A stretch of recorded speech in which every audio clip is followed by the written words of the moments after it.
Hello everybody, this is Professor Chandana Goswami from Peshko University, and in this session we will discuss about different forms of communication, that is formal and informal, horizontal and vertical, and also a little bit about rumors. Let's understand the formal communication network. It is defined by relationships between various job positions. Ideas and information flow along the lines of command. Please keep in mind the organization structure when we talk about formal communication network. So in this organization structure, you can have a vertical flow as well as a horizontal flow. Now the vertical downward flow conveys executive decisions and also provides information that helps employees do their jobs. So it is more of information on orders that are coming from the top to the bottom. Vertical upward flow provides insight into problems, trends, opportunities, grievances, and performances. So these are the inputs that go from the bottom level to the top level. Horizontal flow helps employees share information, coordinate tasks, and solve complex problems. Have a look at this organizational structure. You can see here that the CEO has 3 general managers who report to him. Then one general manager has 2 DGMs who report to him, and these DGMs have managers who report to them, while the other 2 general managers have managers who directly report to them. So there is no DGM level out there. The red line indicates the lines of communication along the hierarchy. So a CEO will communicate with the GM, who will communicate with the DGM, who will then communicate with the managers. And in the reverse order, the managers will communicate with DGM, who will communicate with the GM, and who will then communicate with the CEO. So this is the upward and downward line of communication. But then there are times when these GMs have to communicate amongst themselves. So that I have indicated with the blue broken line. Similarly, DGMs also have to do that amongst themselves, and maybe managers also have to do this communication amongst themselves. So this is horizontal because we are doing it at the same level. Now the downward vertical communication, which will come from the CEO to the GM to the DGM to the manager. What happens here is information, instructions, directions, orders, they are the things that flow downwards. But we need to be very, very careful because as it trickles down, it loses accuracy. Then upward vertical communication. This occurs less frequently because this communication has to come from the bottom and move to the top. That is, from the manager, it has to go to the DGM, it has to go to the GM, and then to the CEO. This communication is shorter because of different status. The juniors are a little uncomfortable speaking with the seniors, so therefore the communication tends to be shorter also and less frequent also. In such communication, there is a tendency to highlight accomplishments and downplay mistakes. And there is also a tendency to avoid communicating bad news to superiors. So, they keep mum. They will not talk about all that. That is why it is referred to as a mum effect also. And negative information is either ignored, it's not passed on, And even if it is passed on, it is passed on in a disguised form. Nobody likes to share the bad news with the boss. Horizontal communication, it happens among members of the same work group. Like I said, no, if all the GMs get together, then that is at the same level. So it is among members of the same work group, managers at the same level, and it is done for coordination or attempts to work together. It saves time and facilitates cooperation. But it can create dysfunctional conflicts when formal channels are overlooked. I will explain that bit here. So this is an example where we have two ladies, Anita and Lippy, at the same level, and they need to communicate with each other. So this is a case of horizontal communication. But if the boss is not kept in the picture, it can lead to dysfunctional conflict.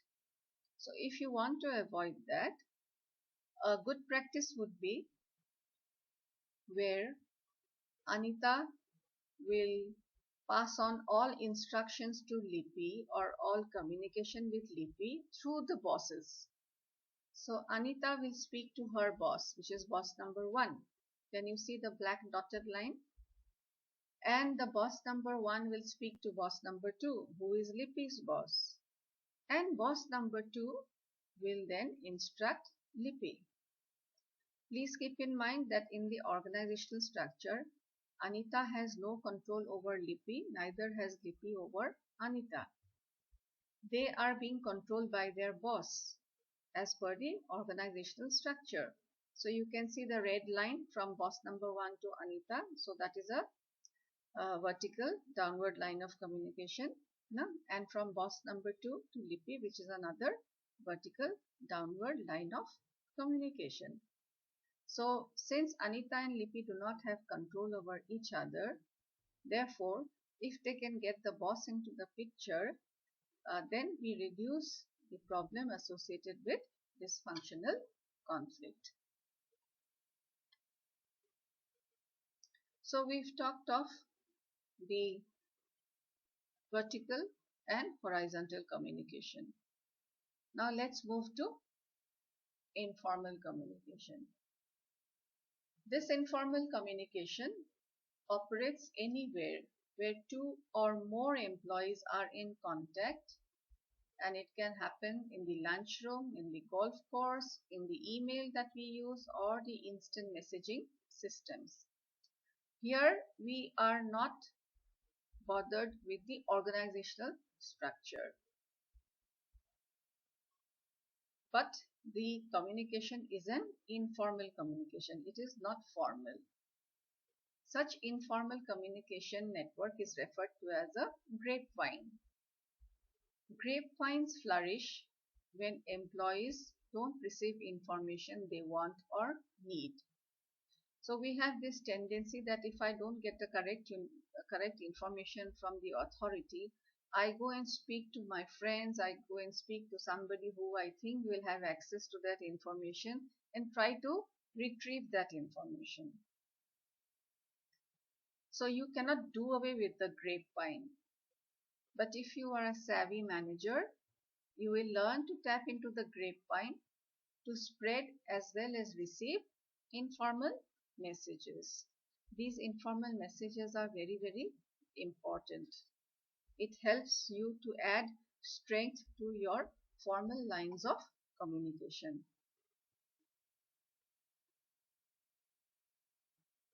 So let's understand external communication now.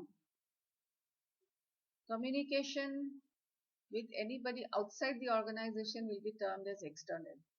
So therefore, the communication that we have with suppliers, service companies, customers, and the general public, that comes under external communication, or our efforts at direct selling by use of brochures or through telephone calls, or the advertising in print and electronic media, or our public relations activities that we do, they are all external communication.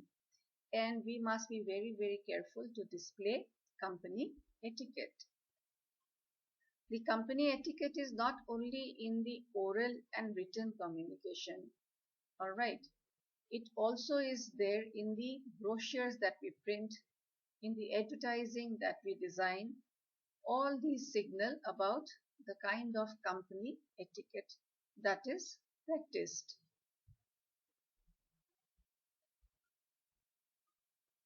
Now let's look at the grid out here where we have taken internal and external communication on one axis and formal and informal communication on the other axis.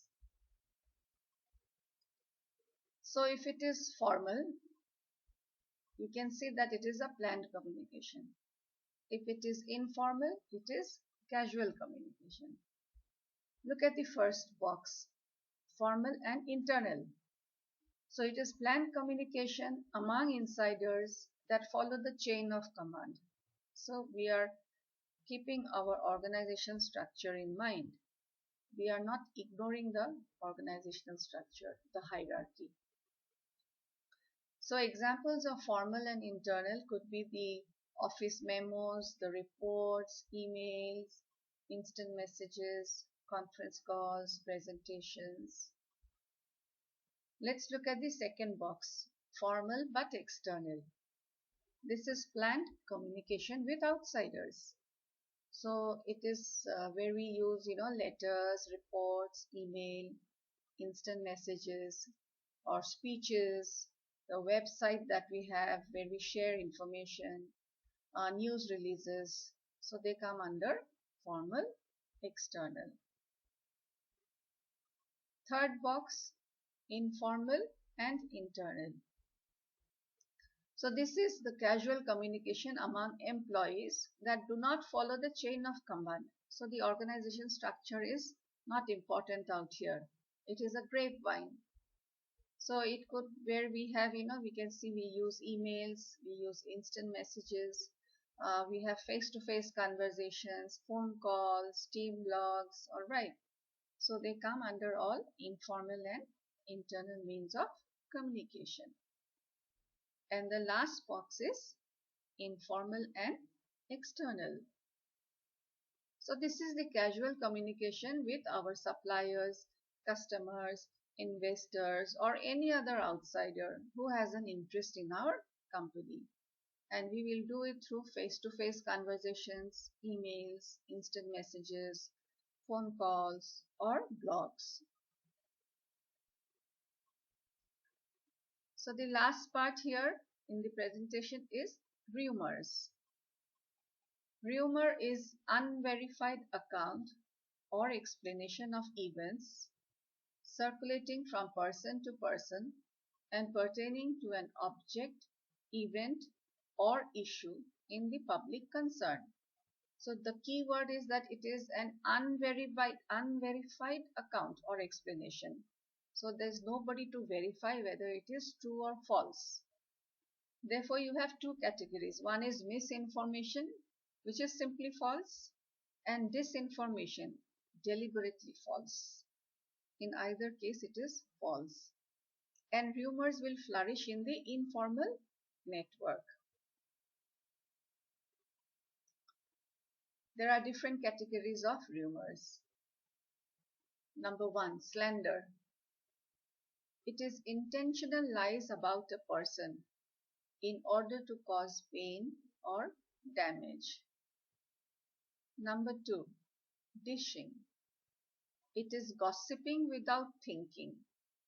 There is no intention to cause pain or damage, but may do so unintentionally.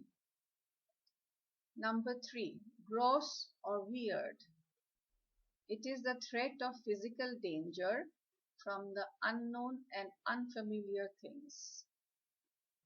Number four, jokes or wild stories. It starts out as silly jokes, spreads around, and gets changed over and over again. Number five, cyber gossip. So gossip which is done through the internet. The problem here is that the anonymity of the person makes it easy to spread rumors at lightning speed. So nobody knows who is saying it, and then in the internet it moves very quickly, very fast. I'm sure you must have witnessed it in your WhatsApp messages or in your Facebook posts or the tweets. In any case, whatever be the category of the rumor, it ultimately causes damage to a person or to a company and causes a lot of pain.